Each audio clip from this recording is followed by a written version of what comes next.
about the concept of polarization. So this concept is very interesting and it is useful not only in physics and in chemistry and in every sphere of science. This is a very important concept to understand, and the politics also. So to understand this concept, हम इसको science के field में जो polarisation का जो concept है उसको हम कैसे इस्तेमाल करते हैं उसके बारे में कुछ चर्चा करते हैं।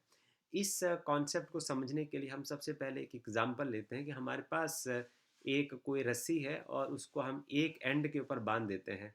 ओके, जैसे फॉर एग्जांपल हमने किसी ए एंड के ऊपर एक रस्सी को बांध दिया और यहाँ से हमने उसको पकड़ लिया। हम क्या करते हैं, periodically इसको अप एंड डाउन jerk देते हैं, ऊपर और नीचे हम इसको करते हैं, यहाँ से हिलाते हैं और इससे क्या होता है, एक वेव जनरेट होती है। This wave will travel from point O to A along x axis. So this is your x axis. Wave इस तरीके से ट्रेवल करेगी। Okay, and then you we can write about this wave. ये जो wave जो है इसकी wave equation क्या होगी, देखिए यहाँ ग्राफ आप देख लीजिए। This graph is between the by the function of x and t and this is the x axis. So I can write now this is by the function of x and t. This displacement is the function of x axis, the movement of the wave along x axis, and the time t. So this is equal to a sine of kx minus omega t. So the function of by the function of x and t का मतलब क्या होगा कि जो string है आपके पास, जो string के जो पार्टिकल्स हैं वो पॉजिटिव बाई एक्सिस और नेगेटिव बाई एक्सिस में ही वाइब्रेट करेंगे। आप यहाँ देखें, इसका मतलब क्या हुआ कि जैसे फॉर एग्जांपल यहाँ आपने एक रस्सी को पकड़ा और यहाँ इसको जर्क दिया आपने, तो जर्क देने के बाद जो है वो रस्सी आपकी इस तरीके से अप एंड डाउन एक वेव जनरेट करेगी। ओके, एंड इस एंड के ऊपर फॉर एग्जांपल आपने इसको बांध दिया, तो ये पॉइंट हो गया हमारे पास O and this point is A, right. अब O और A के बीच में जो है वो वेव ऐसे ट्रेवल करेगी। Okay, the wave will travel like this. अब इस जो धागा, जो स्ट्रिंग आपने लिया है, इसके जो पार्टिकल्स होंगे वो ऐसे पॉजिटिव बाई एक्सिस में और ऐसे नेगेटिव बाई एक्सिस में क्या करेंगे, अप एंड डाउन मोशन करेंगे। ओके, और जो इसका हाईएस्ट जो डिस्प्लेसमेंट होगा उसी का नाम एम्पलीट्यूड होता है। Okay, so here in this equation A is the amplitude of the wave. So A is the amplitude of the wave. ये देखिए आप, ये वाला जो पार्ट होगा, highest displacement is the amplitude. So यहाँ हम देखें कि ये Y axis, this is the Y axis. अब इस इक्वेशन को लिखा कैसे जाए, इस वेव को मैथमेटिक्स की फॉर्म या मैथमेटिकल लैंग्वेज में कैसे लिखा जाए। देखिए ये जो पार्टिकल्स हैं वो पॉजिटिव बाई एक्सिस और नेगेटिव बाई एक्सिस में ही वाइब्रेट कर रहे हैं, इसलिए मैं सबसे पहले इसको लिख दूंगा बाई पोलराइज्ड वेव होगी ये, बिकॉज इसके जो पोल हैं या तो पॉजिटिव बाई एक्सिस में बन रहा है या फिर नेगेटिव बाई एक्सिस में बन रहा है। So we can say this is a Y polarized wave. उसका एक प्लेन जो है वो फिक्स है, वो एक्स एक्सिस में वाइब्रेट नहीं कर रही है। इट हैज सेलेक्टेड दिस, जिसके जो पार्टिकल्स हैं उन्होंने सेलेक्ट किया positive by axis, negative Y axis, positive by axis, negative Y axis, positive by axis, by negative Y axis. इसलिए मैं इसको यहाँ ऐसे लिख दूंगा by the function of X and T. ये वाला पार्ट हो गया ए कि मैक्सिमम एम्पलीट्यूड या जो मैक्सिमम डिस्प्लेसमेंट, मैक्सिमम एम्पलीट्यूड नहीं, मैक्सिमम डिस्प्लेसमेंट कितना हो सकता है उसी का नाम एम्पलीट्यूड है। दूसरी बात है, ये एक साइन वेव का शेप है, ये आपने +1 में ध्यान से पढ़ा है, और this is as it is moving in plus X axis, positive X axis, so this is kx minus omega t. So this kx minus omega t represent that our wave is traveling in positive x axis. This is traveling in positive x axis and यहाँ से लेके अब आप इसमें हम और parameter समझ सकते हैं कि इसमें जो k वाला पार्ट है, k is equal to, this is equal to 2π/λ। ये वेव नंबर ये रिप्रेजेंट करता है कि जो वेव है वो कितनी फास्ट जा रही है, उसका वेवलेंथ कम है या ज़्यादा है, तो वो जो ये जो k का वैल्यू है वो डिसाइड करेगा। यदि वेवलेंथ ज़्यादा होगा k कम होगा, यदि वेवलेंथ कम होगा तो k ज़्यादा होगा। और ये जो वेवलेंथ है, दिस इज द, ये एक सर्कल होता है।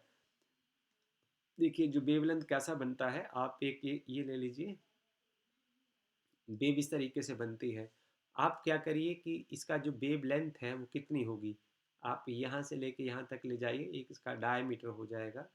और इट इज़ एंगल वाइज ये जो सर्कल है ये 2 पाई होगा।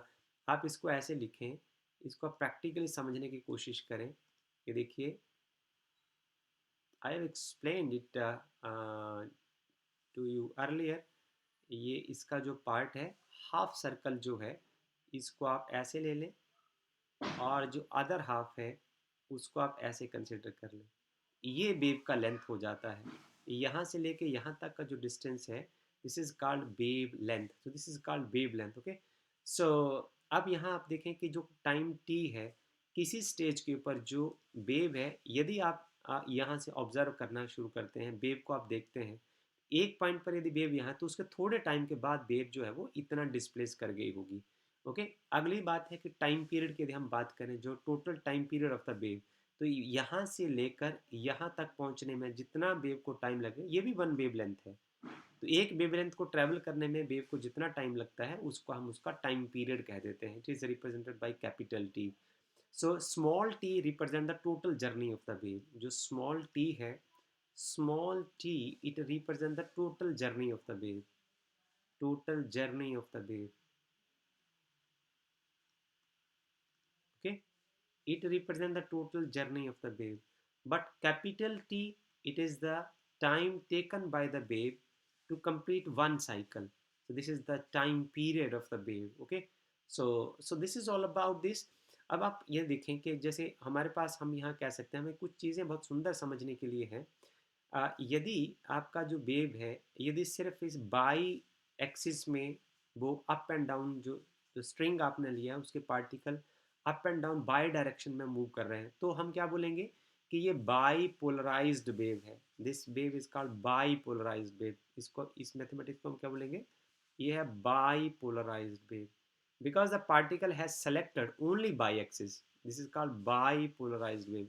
और दूसरा इसका नाम क्या हो सकता है, वन नेम। सेकेंड नेम इसका क्या हो सकता है, जो पार्टिकल हैं वो सिर्फ जैसे अप एंड डाउन जा रहे हैं, तो एक लाइन में जा रहे हैं, तो इसके लिए हम इसको क्या करें, देखिए, ये ऊपर भी ये जैसे पार्टिकल जंप मारेगा, तो ये अपने मीन पोजीशन से ऐसे करके जाएगा, ऊपर सेंटर को आएगा, फिर नीचे आएगा, फिर सेंटर को जाएगा, फिर ऊपर जाएगा, सिंपल हार्मोनिक मोशन फॉलो करेगा एक लाइन में। इसलिए हम इसको और क्या कह सकते हैं, लीनियरली पोलराइज्ड वेव। इसका दूसरा नाम क्या हो जाएगा, लीनियरली पोलराइज्ड वेव।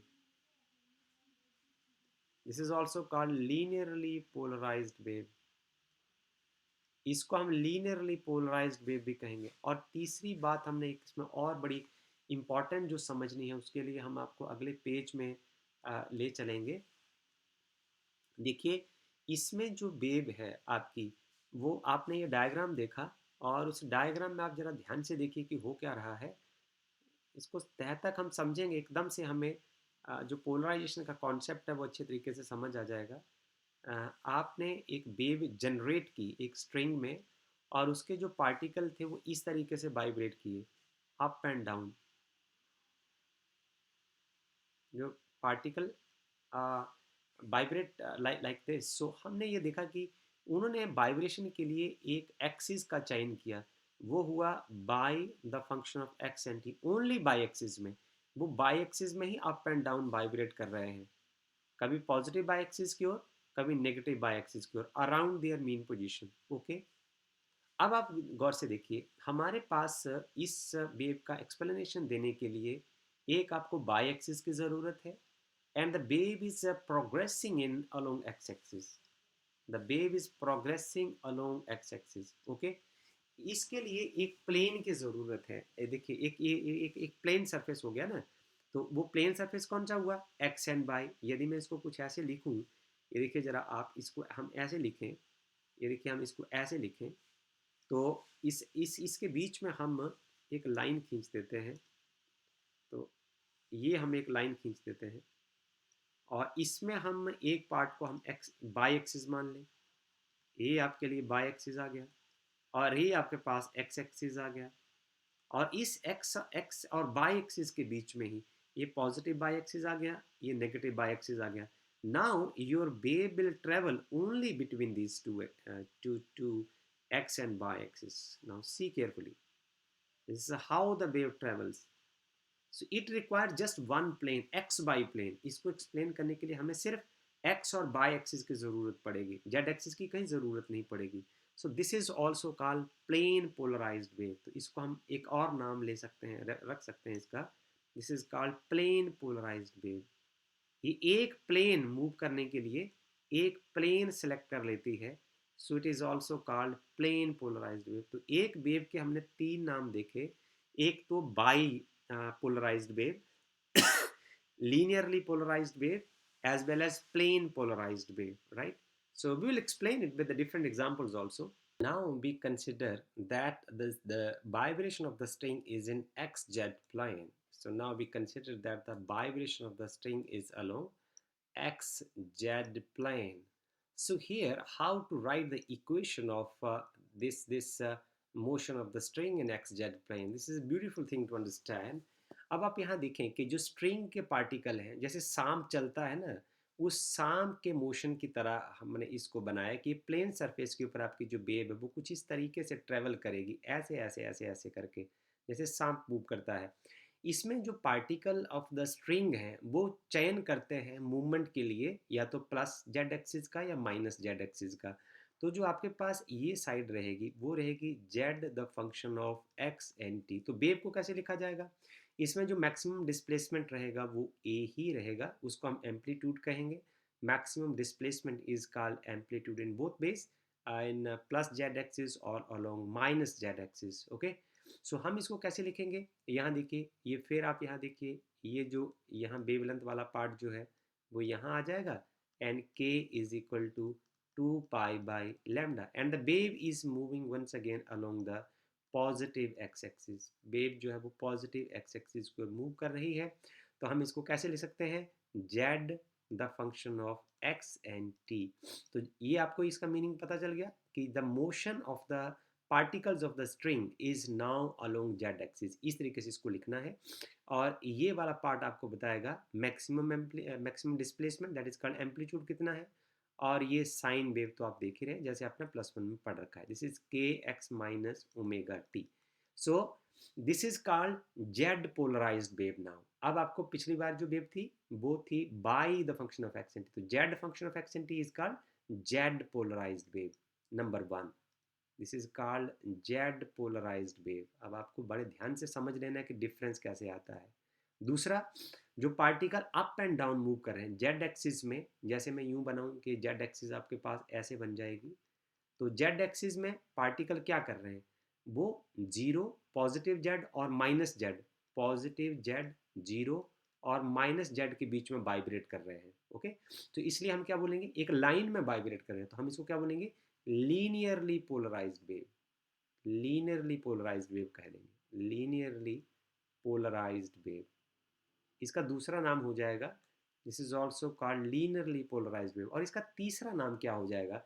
ये पार्टिकल जो ऑफ द स्ट्रिंग है, they prefers to use the plane X and Z. So this is called plane polarised wave also. इसको हम बोलेंगे plane polarised wave also. This is also called plane polarised wave.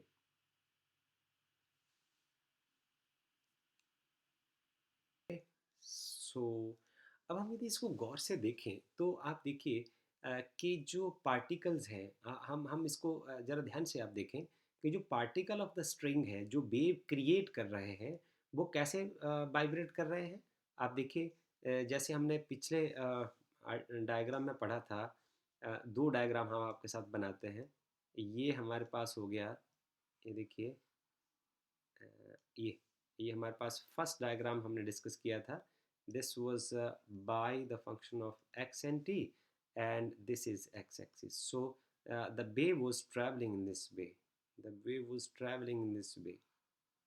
Okay, so the particles are vibrating along y direction, and the wave is traveling along x direction. The wave is traveling along x direction, and both of these are perpendicular to one another.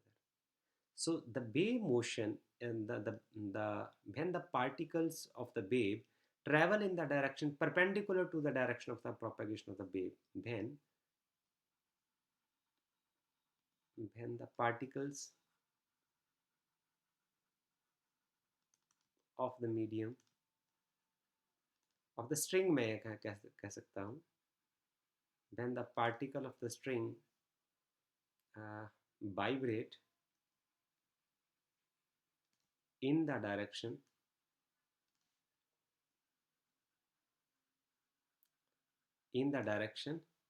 perpendicular to the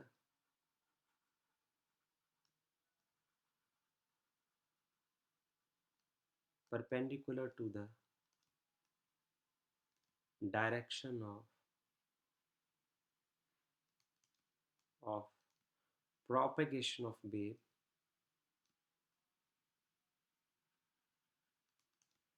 propagation of the wave, they generate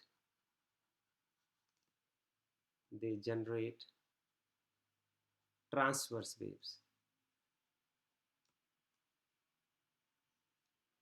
They generate transverse wave.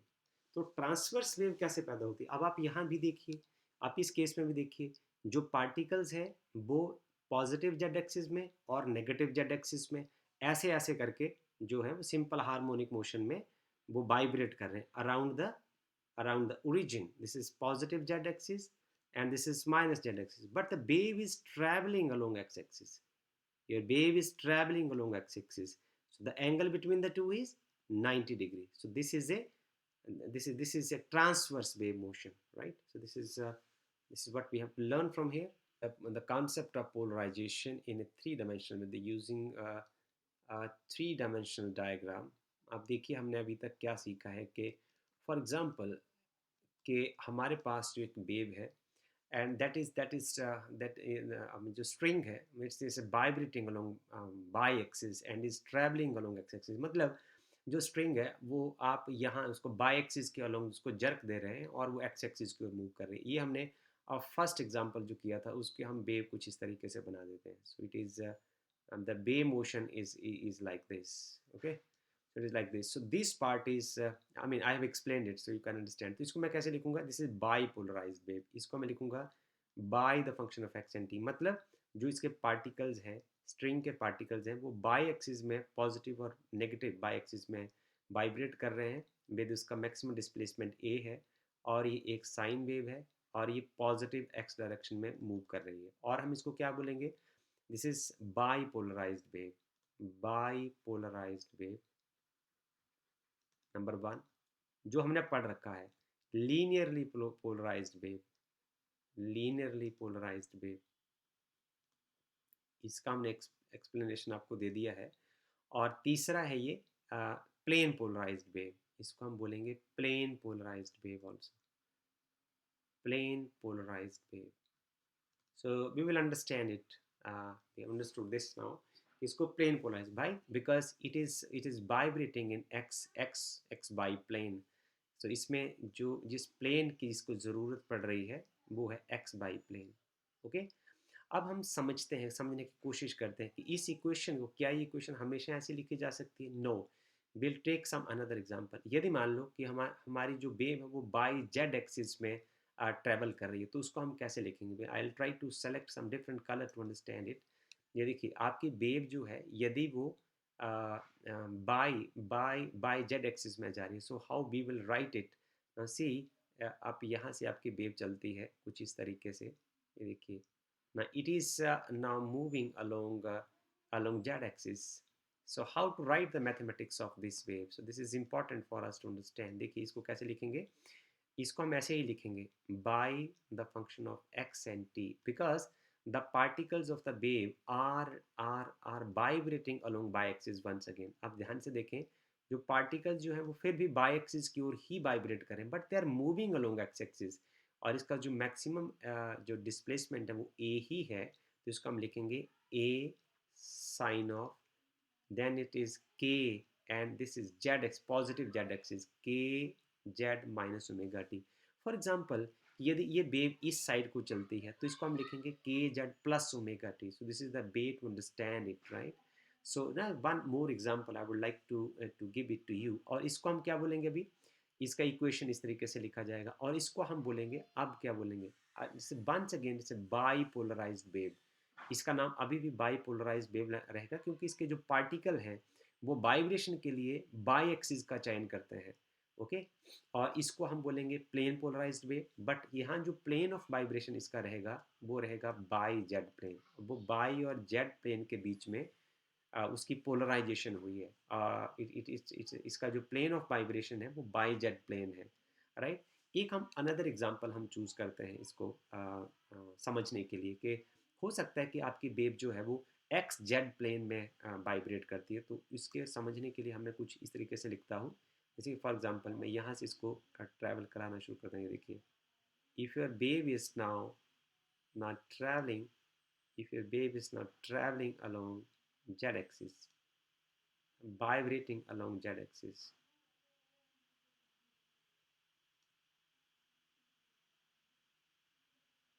so if it is traveling along z-axis, इसमें आप देखिए कि जो इसके particles हैं वो Z axis को positive और नेगेटिव जेड एक्सिस का चयन कर रहे हैं। So this is called Z polarised wave. So ये वाली जो वेव होगी this is called Z polarised wave, this is called Z polarised wave. अब आपको समझ आ गई बात। और ये लीनियरली पोलराइज्ड वेव है, क्योंकि पार्टिकल जो है वो एक लाइन में ही वाइब्रेट कर रहे हैं, लीनियरली पोलराइज्ड वेव भी है। And the third case is it is also plane polarised wave, because ये फिर प्लेन पोलराइज्ड वेव भी है। This is a plane polarized wave also, and it is using the, I mean, xz plane. It is using xz plane। अब आप ये देख रहे हैं कि ये x एक्सिस है, सॉरी ये z एक्सिस है, and this is moving along the positive z axis. और इसकी इक्वेशन कैसे लिखी जाएगी, इसकी इक्वेशन लिखी जाएगी, आप यहाँ देखिए, z the function of x and t, और इसका एम्पलीट्यूड फिर a, और sine of it is moving along positive x axis, then it is kx minus omega t. So this is the way to write the equations, to understand the equations now.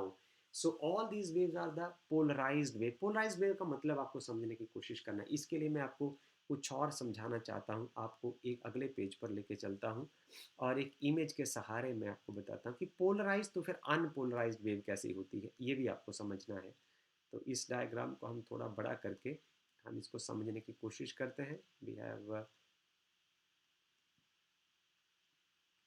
Okay, देखिए हमने आपको ये बताया कि जब एक wave जो है वो किसी एक प्लेन का चयन करती है, चाहे वो प्लेन हो जाए एक्स बाई, चाहे वो हो जाए बाई जेड, चाहे वो हो जाए जेड एक्स, तो ऐसी वेव जो होती है वो प्लेन पोलराइज्ड वेव होती है। पर यदि आपकी वेव जो है वो किसी टाइम में किसी भी प्लेन में वाइब्रेशन के लिए शिफ्ट कर जाए, मतलब the plane of vibration of the string is changed randomly, if the plane of vibration changed randomly, if plane of vibration of the wave, if the plane of vibration of the wave changed randomly, changed, यदि वो randomly कभी किसी plane में चली जाती, कभी किसी plane में चली जाती, in a very short interval of time, in a very short interval of time, अपना वो प्लेन ऑफ वाइब्रेशन चेंज कर लेती है, interval of time, then this wave is called, this wave is called, उस wave को हम क्या बोलते हैं, अनपोलराइज्ड वेव बोलते हैं। This wave is called unpolarised wave, then this wave is called unpolarized waves. That is very important. So we have studied two kind of waves, polarized wave and unpolarized wave. With the help of this diagram, अब आप यहाँ देख सकते हैं कि आप इस एक पोलराइड को क्रॉस करने से पहले इस वेव के वाइब्रेशन के कितने प्लेन हैं, वो कभी इस प्लेन से वाइब्रेट कर रही है, कभी इस प्लेन से वाइब्रेट कर रही है, कुछ टाइम के लिए इस प्लेन के से वाइब्रेट कर रही है। तो ये जो वेव है, this part of the wave is the unpolarised wave, and when it pass through the polaroid, I'm going to discuss about it, तो उसके पास एक ही प्लेन रह जाता है। फॉर एग्जांपल मैं इसको इस प्लेन, इस जो एक्सिस है इसको एक्स एक्सिस मान लेता हूँ और इसको मैं बाई एक्सिस मान लेता हूँ। तो जो एग्जांपल हमने दिया है, अब जो वेव है उसके जो पार्टिकल हैं ओनली अलोंग, देखिए देखिए they are only vibrating now on the positive and negative Y axis. यहाँ वो क्या बन गई है, पोलराइज्ड वेव हो गई है। Here this is polarized wave because they are selecting only the positive or the negative bi-axis, right? So this is called a bipolarized wave here. क्योंकि उसको उसने वाइब्रेशन करने के लिए क्या चूज किया, या तो पॉजिटिव बाई एक्सिस या नेगेटिव बाई एक्सिस। पर यहाँ क्या है, कभी positive by axis, negative Y axis, plus Z axis, minus Z axis, plus X axis, minus x axis. तो जिसके प्लेन ऑफ वाइब्रेशन जो है वो रैंडमली चेंज होते रहते हैं, उस वेव को हम अनपोलराइज्ड वेव बोलते हैं। और जिसका एक प्लेन ऑफ वाइब्रेशन हमेशा फिक्स रहता है उसको हम बोलते हैं polarized wave, right? This is very important thing we have to learn about, okay.